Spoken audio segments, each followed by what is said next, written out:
Soyez les bienvenus sur le Path of Faith, où nous entreprendrons un voyage de connaissance de soi, orienté par la grâce de la foi et les principes de Jésus-Christ.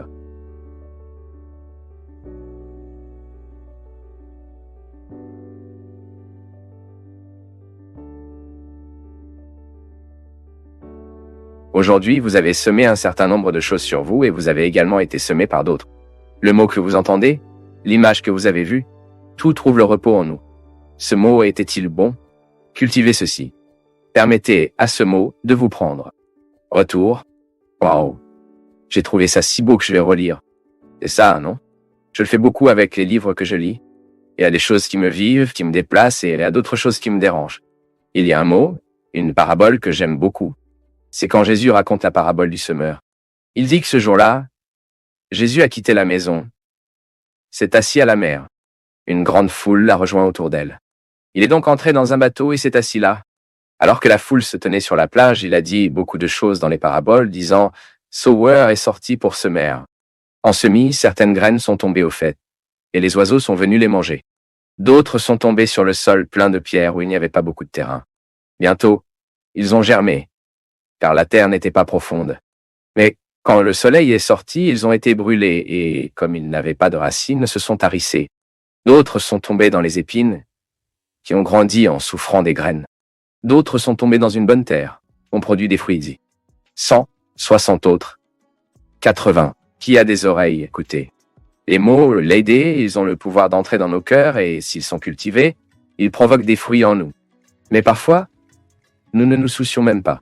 C'est comme ça que Jésus dit, parfois, quand je ne m'occupe pas de ce qui me dérangeait, un mot est tombé en moi. Waouh, comment ça m'a dérangé! Mais peu de temps après, je n'ai pas fait un point de culture. Si nous cultivons ce mot, nous lui donnons la faveur d'un sol solide, d'un sol fertile. Je ne permets pas à ce mot d'avoir un effet sur moi. Le mot qui nous rend bon doit être cultivé. C'est comme écouter une chanson. Il y a des gens qui entendent 300 fois par la même chanson. Pourquoi? Parce que cette chanson a bien fait. Maintenant, Dieu nous dit des choses précieuses et nous écoutons quand même.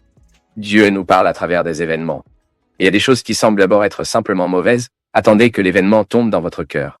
Permettez à cet événement d'avoir le pouvoir d'être pédagogique en vous.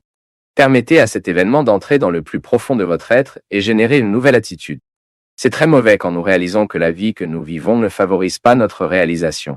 C'est très mauvais lorsque vous réalisez que vous ne cultivez pas ce qui peut vraiment faire une personne. Parfois, nous y restons. Passons 2, 3 mois à cultiver la haine, cultivant le ressentiment. Alors que nous devrions réellement préparer le terrain pour que le pardon se produise. Parfois, nous gâchons un temps précieux de notre vie avec des ragots, avec des réalités qui n'ajouteront absolument rien, alors que nous devrions chercher quelque chose qui nous est favorable. Tant de fois que Dieu nous crie par la prédication. Notre obligation est d'écrire ce que Dieu nous a crié à ce moment de prédication. Et au cours des jours, nous revenons à ce que Dieu nous a dérangé. Si vous jetez la graine dans une bonne terre, où vous faites attention, vous avez la culture. Donc, mon peuple, chaque fois que Dieu nous dit quelque chose de beau, chaque fois que Dieu nous dit quelque chose de colère aussi, nous savons qu'il y aura un tel risque dans nos vies. Cultivez. Ne soyez pas superficiels, non. Aujourd'hui, le monde est de plus en plus superficiel. Nous n'avons même pas le temps, souvent, de prêter attention à ce que Dieu dit à tel point que nous sommes vains. Nous devons prendre très au sérieux ce qui nous dérange, parce que Dieu nous parle à travers ce qui nous dérange. S'il y a une situation qui vous dérange, faites attention à cela. Ne pas déranger, déranger, déranger, et se plaindre. Non. Faites attention à ce que vous dérangez. Jetez ce mot dans le terrain fertile de la réflexion et permettez à cette réflexion de vous aider à prendre une nouvelle position. C'est ainsi que nous changeons la vie. Les gars, quand nous donnons le terrain favorable à la croissance de ce Dieu parle en nous. Alors je prends ce mot qui m'a fait du bien et je le permettais. C'est comme rumineux. Le bétail mâche un peu d'herbe et il est ruminé. Qu'est-ce que la rumination? Il extrait. Cette nourriture fait des allers-retours, d'avant en arrière. C'est pourquoi le bétail bouge toujours sa bouche. Il rumine. Il extrait pleinement les nutriments des aliments. Et c'est ce que Jésus disait lorsque nous trahissons une bonne parole. Et c'est pourquoi ma conscience chrétienne m'amène à penser à cette parabole ici comme une opportunité que je dois toujours lire ma vie. Aujourd'hui, Dieu me dit cela. Alors j'ai lu. Et je ne veux pas que Dieu me dise de me priver de transformer mon comportement. Alors, vais-je être plus conscient de mes déchets affectifs?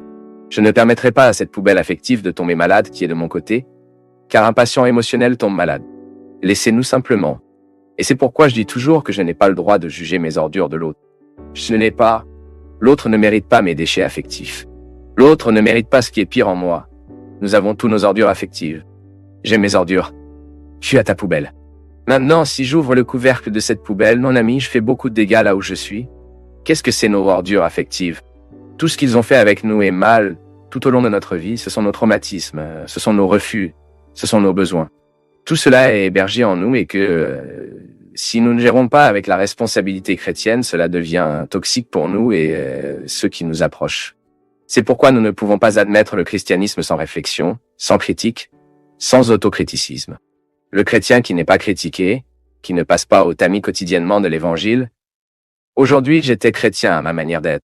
Aujourd'hui, j'étais chrétien dans ma façon de penser. J'étais chrétien dans la façon dont j'ai traité cette personne. Dieu me rend visite par les gens. Soudain, une personne me dit quelque chose qui a tellement de résonance dans ma vie que j'ai décidé d'écrire. J'ai décidé de le garder. Et ce mot a produit un apprentissage qui a modifié ma vie. Alors soudain, quelqu'un m'a écrit quelque chose sur Twitter. Une petite phrase qui me dit « Cette phrase me touche. C'est ainsi que nous sommes transformés. » Et c'est pourquoi cet évangile de semis, la parabole du semeur, a beaucoup à faire, mais est étroitement lié à la qualité de nos vies. Parce que je peux avoir une vie meilleure, car je reflète la vie, plus que je ne vis. Une vie est plus qualifiée, car nous reflétons ce que nous vivons. Comment vais-je vivre la dynamique de ce mot qui me trahit pour me faire du bien si je n'ai aucune volonté de le cultiver? Cette graine sera située sur un sol infertile. Avec la vie que nous menions, avec cette ruée que nous prenons, nous n'avons pas le temps de lire souvent un livre. N'ouvrez-nous pas l'espace pour une lecture que nous savons qui nous construire? Comment cherchons-nous ce qui est vraiment en train de prendre soin de ce qui peut vraiment semer notre vie de bonnes choses?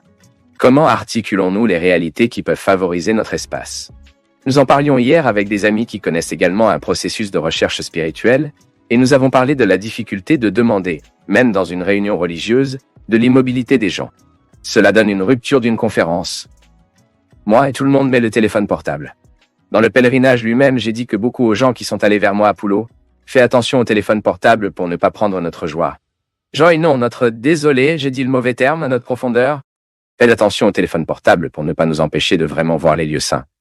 Mais nous devons permettre à la terre sainte des pèlerins en nous. Autrement dit, elle ne finira jamais, elle ne se terminera plus jamais, elle ne saura jamais désagréner ses effets sur nous. C'est l'occasion que j'ai tiré ce petit cordon, tu sais. De tout ça dans la vie doit être semé. Car c'est impressionnant, mon peuple. Car notre mode de vie ne nous a pas permis de prendre les réalités qui peuvent vraiment nous construire.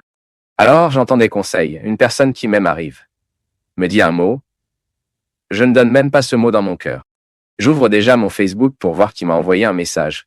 Ou j'ouvre mon WhatsApp pour voir qui vient de dire. Ensuite, je suis à l'intérieur du Saint-Sépulcre. Je n'ai que 30 secondes pour être à l'intérieur. Je vais gaspiller une photo. Je ne peux pas le faire. J'ai 30 secondes pour être là où la tradition dit que le Christ a augmenté. Cela ne mérite pas un enregistrement photographique. Cela mérite un enregistrement spirituel. Nous devons commencer à changer le concept d'important pour nous. Nous parlons trop, nous avons trop écrit et nous ruminons moins. Nous sommes très rapides à écrire. Nous sommes très rapides à dire. Nous sommes si lents à entendre. Nous devons changer beaucoup en nous. Nous devons avoir le courage de fermer des portes qui nous superficient, qui nous rendent futiles, qui nous rendent ennuyeux, désagréables. Pour nous-mêmes, prenons cet engagement envers Dieu. Apprenons quelque chose. Suivons un cours cette année. Nous engageons-nous à surmonter un peu notre médiocrité? Allons-nous rompre, briser toutes les structures qui nous asservissent, qui nous maintiennent dans la similitude. Osez étudier en vous quelles sont les réalités qui doivent être cultivées de la même manière comme le semeur cultive, se plaçant dans un sol fertile, la graine qui doit être née. Regardez-vous, découvrez. Découvrez ce qui en vous aujourd'hui doit être réalisé, afin que vous puissiez avoir la satisfaction de savoir que vous êtes sur la bonne voie. La vie peut être difficile, mon peuple, mais si nous avons le sentiment qu'il est sur la bonne voie, ce qui est difficile, ce qui est douloureux aujourd'hui est interprété d'une autre manière.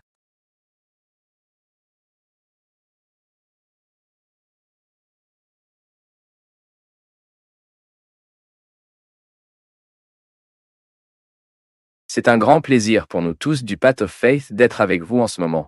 Veuillez partager vos impressions sur le sujet d'aujourd'hui dans les commentaires, Soutenez-nous en aimant la vidéo et aidez à la diffuser en l'envoyant à vos amis. Abonnez-vous à la chaîne pour rester toujours connecté et recevoir nos nouvelles vidéos.